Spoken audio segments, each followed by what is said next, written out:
Hello, Mark here. I trust you're well. On our next live Lightroom support group, we're going to be continuing on the journey of global develop settings within Lightroom Classic. Now, last week we looked at creating a strong foundation of our image ready for stylization. We also looked at the basic panel.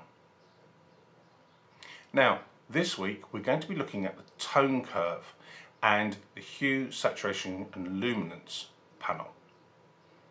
Now, if you'd like to come and join us, please visit learnlightroom.co.uk.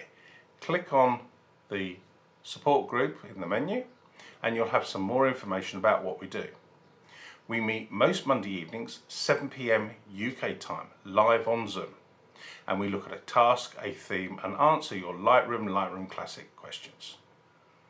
I hope you can join us. Have a great day. Bye for now.